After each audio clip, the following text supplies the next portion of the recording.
สบายดียินดีต้อนรับเข้าสู่ซองเบาจางวิธีชนบท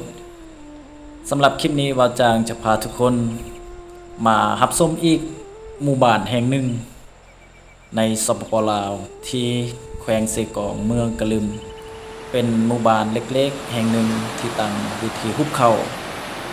ในหมู่บ้านแห่งนี้เป็นชนเผ่ากะตูการดำรงชีวิตของชนเผ่าอยู่ในหมู่บ้านแห่งนี้เรียบง่ายหลายพวกเขาจะตื่นแต่เช้าๆในการไปให้ไปนาหรือไปหากินตามธรรมชาติพวกเขาดำรงชีวิตอยู่กับธรรมชาติที่สวยงามเต็มไปด้วยภูผาป่าไม้แต่ละเช้าพวกเขาจะย่างไปในเส้นทางที่คุ้นเคยพวกเขาจะผ่านไปข้ามภูผาข้ามห้วยข้ามห้องในการไปหากินหรือไปเฮ็ดให้พวกเขาจะเดินไปย่างไปนี่โอ้กับโมเมนธรรมดาได้พี่น้องเอ้ยก็คือเขาจะใช้เวลาในการย่างในประมาณชั่วโมงปลายหรือ2ชั่วโมง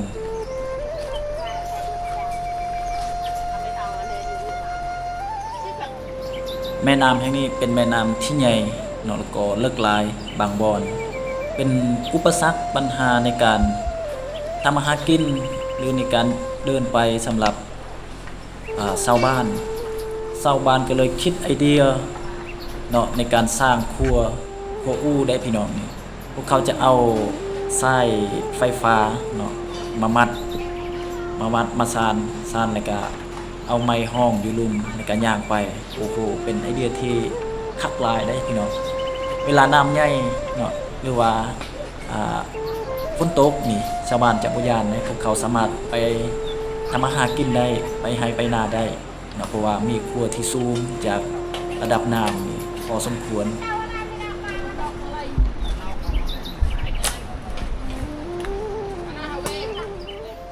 พวกเขาเที่ยวไปในเส้นทางนี้ทุกเสาร์ทุกแรงเนาะไปกลับแต่ว่าบางคนนี่พวกเขาไปนอนก็มีเพราะว่าพวกเขาจะเฮ็ดตู้หรือว่าเทียงเนาะอยู่ส่วนพวกเขาเองบางที่ชาวบ้านนี่กับไปนอนเป็นเดือน2เดือนพวกเขาจึง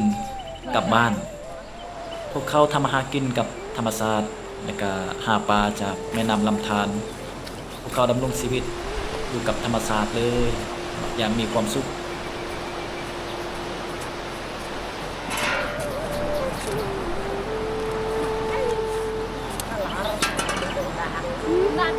ชนเผ่ากะตูนี้เป็นอีกชนเผ่าหนึ่งที่ยังรักษาความเป็นดั้งเดิมเราจะเห็นว่าพวกเขานั้นมีกอกใหญ่ไปบนใดพวกเขาก็จะถือนำอันนี้เป็นเอกลักษณ์ของชนเผ่ากะตูและจะมีกระพาที่พวกเขาต้องเปเนาะไปบนใดไปหากินพวกเขาก็ต้องถือนี่คือน้องสาวเพิ่นกำลังฮ้อนคำเนาะเราเอาบางมาฮ้อนเอามือเอาได้ทุกคนโอ้แต่ละมือนี่พวกเขาฮ้อนนี่ก็เบิ่งแล้วเมื่อยหลายเนาะมันบ่แม่นธรรมดาได้ทุกคนเพื่อที่จะได้นี่โอ้ยต้องได้ขุดหินขุดดินตามแคมห้วยนี่แคมแม่น้ำโอ้โหมืดมือนี่บางคนนี่ก็บ่ได้กินข้าวก็มีได้ทุกคนมื้อนึงกินได้แต่คาบนึงเนาะแต่พวกเขาก็ฟ้าวเฮ็ดเวียกฟ้าวฮ้อนคำนี่เบิ่งนี่ทุกคนพวกเขาจะขุดตามแคมน้ำเนาะตามแคมน้ำนี่โอ้ก้อนหินนี่บักใหญ่ๆนี่โอ้เสี่ยงหลายทุกคนแต่พวกเขาก็ต้องสู้หั่นแหละถ้าบ่เฮ็ดอันนี้มันก็บ่มีข้าวกินแดเนาะบางปีก็เฮ็ดให้กับบ่งามย้อนสภาพอากาศก็เปลี่ยนไปเรื่อยๆประชาชนเฮ็ดได้ให้มันอยู่รอดซะเอาง่ายๆก็หาทุกวิธีทางนั่นแหละบางคนก็ไปทำงานอยู่ไทยบางคนก็ไปทำงานอยู่ในเมืองแต่ว่า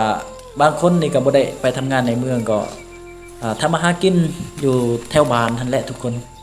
เนาะสิ่งใดที่พวกเขาสามารถเฮ็ดได้พวกเขาก็จะเฮ็ดเพราะว่าตามชนบทแล้วเนาะมันจะมีของธรรมชาติหลายคือกันบางทีก็มีสัตว์ป่าแดพวกเขาสอกหาเนาะบางตัวพวกเขาก็ขายเพื่อซื้อข้าวกินและบางทีก็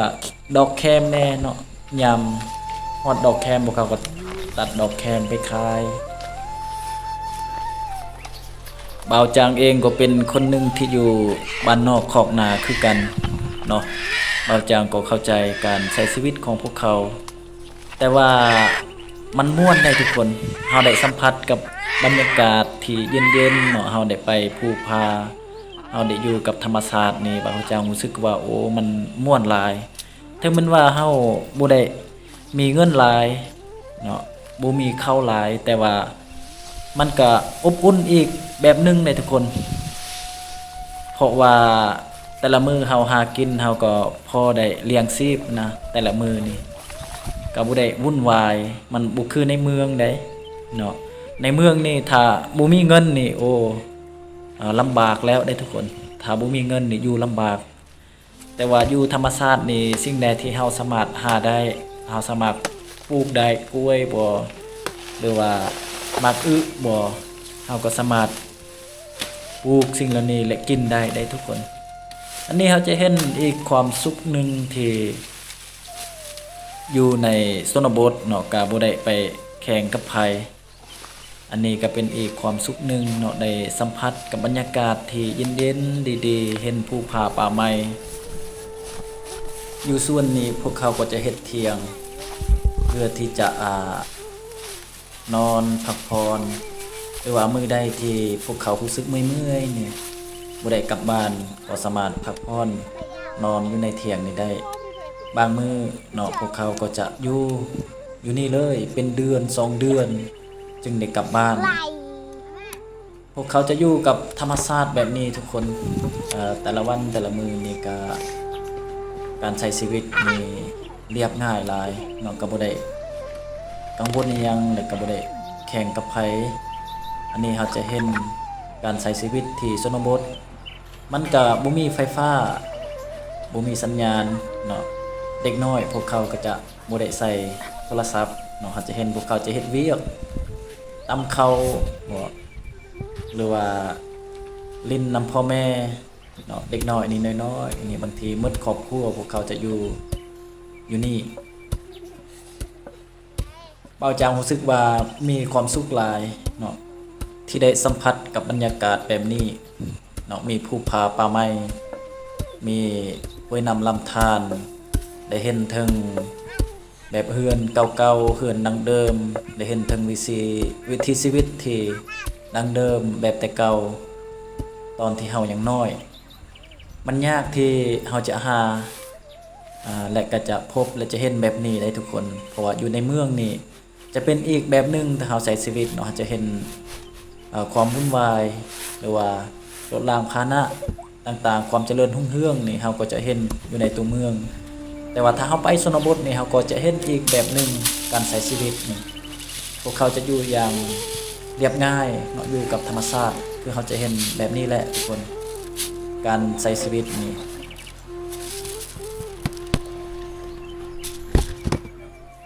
เมื่อเบาจางเห็นถึงการดำรงชีวิตของพวกเขานี่โอ้ยคิดฮอดตอนเฮายังน้อยๆกับแบบนี้ทุกคนการใช้ชีวิตอยู่ในป่าเนาะมันมีหมากส้มโอได้กินมันมีหมากหุ่ง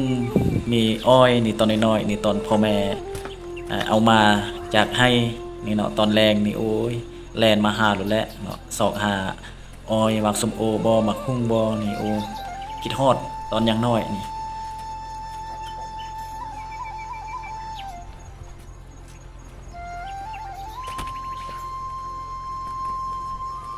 เด็กน้อยแถวชนบทนี่พวกเขาจะแข็งแรงหลายได้ทุกคนบางทีพวกเขาจะเป้เนาะเครื่องหนักๆบางทีเต็มกับผ้าหันบางทีกับไหวได้เขาเป้เขาแบกนี่บางทีเขาแล่นน้ำเข้าบ่ทันน้ำเนาะเพราะว่าพวกเขาได้คุ้นเคยกับการใช้ชีวิตตั้งแต่น้อยๆพ่อแม่พวกเขาได้พาเฮ็ดอันนี้พวกเขาจะกะเกียมเมื่อบ้านเนาะพวกเขาอยู่นี่ดนแล้วพวกเขากะเกียมเมื่อบ้านนี่โอ้กะเกียมมันมีหลายอย่างที่พวกเขาเอามาจากสวนนี่เก็บจากสวนนี่มันจะมีหมากกล้วยหมากส้มโออ้อยเราจะเห็นว่าการใช้ชีวิตของพวกเขานี่แบบดังเดิมเลยได้ทุกคนแบบยุคที่เก่าๆแต่ก่อนนี่เหมือนดังยุค90นี่ เบิ่งจากเฮือนจากหลังคานี่การไปการมาการทำอาหารกินนี่โอ้โหคิดฮอดตอนที่เฮายังน้อยหรือว่ารุ่นปู่ย่าตายายของเฮานี่ก็แบบนี้คือกันเด้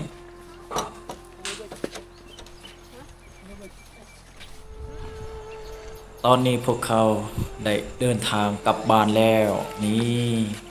ทุกคนเขาเจ้าช่วยกันได้ทุกคนสิ่งใดที่พวกเขาถือได้ถือไปเนาะช่วยๆกันนี่ระยะทางนี่เดินไปนี่2 ชั่วโมงเนาะต้องได้ข้ามห้วยขึ้นภูลงคอยนี่โอ้ยเด็กน้อยนี่ก็แข็งแรงหลายทุกคนพวกเขาสู้อีหลีเด้สู้ชีวิตอีหลีทุกคนถ้ายางบ่มีนี่ยังถือไปนำนี่ก็ยังว่าอยู่อันนี้มีของนักๆอยู่หลังนี่ปอโถเบิ่งนี่ทุกคนมีการข้ามห้วยขึ้นค่อยอีกก็บ่แม่นธรรมดาเด้การใช้ชีวิตแต่ละมือของพวกเขานี่เขาจะเห็นว่าสำหรับเขานี่มันยากแต่ว่าสำหรับเขานี่แบบชิวๆอยู่มันปกติแล้วทุกคนเพราะว่าพวกเขาได้เฮ็ดทุกๆมือเลยเป็นแบบนี้ตั้งแต่น้อยจนใหญ่จนเฒ่าคุณก็ต้องใช้ชีวิตแบบนี้และอยู่ชนบทนี้ทุกคนเห็นบ่ขึ้นนี่ก็โอ้ยทางมันสั้นแห้งได้นี่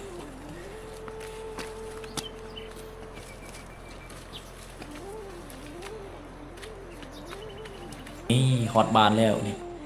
เนาะบ้านพวกเขาก็จะเป็นแบบนี้มีเส้นทางเนาะมีเส้นทางนี่ก็รถสามารถไปได้แต่ว่าบางบ่อนนี่ก็ยากอยู่ไฟฟ้านี่บ่มีได้ทุกคน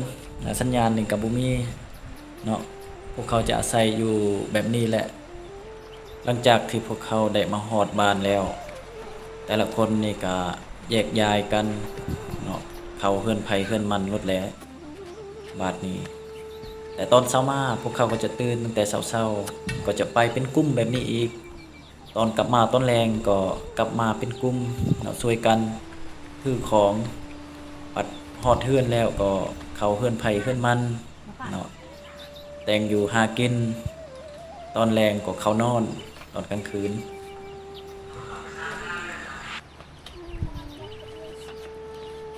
ไฟที่หมู่บ้านเขาเจ้าใส่จะเป็นไฟจากใดที่ผลิตไฟจากห้วยน้ำหมู่บ้านแห่งนี้เป็นหมู่บ้านที่น้อยๆอยู่เมืองกะลึงแขวงเสกองเป็นชนเผ่ากะตูการดำรงชีวิตของพวกเขาแบบเรียบง่ายแบบดั้งเดิมเนาะหมู่บ้านของเขานี่เต็มไปด้วยภูผาที่อ้อมรอบอยู่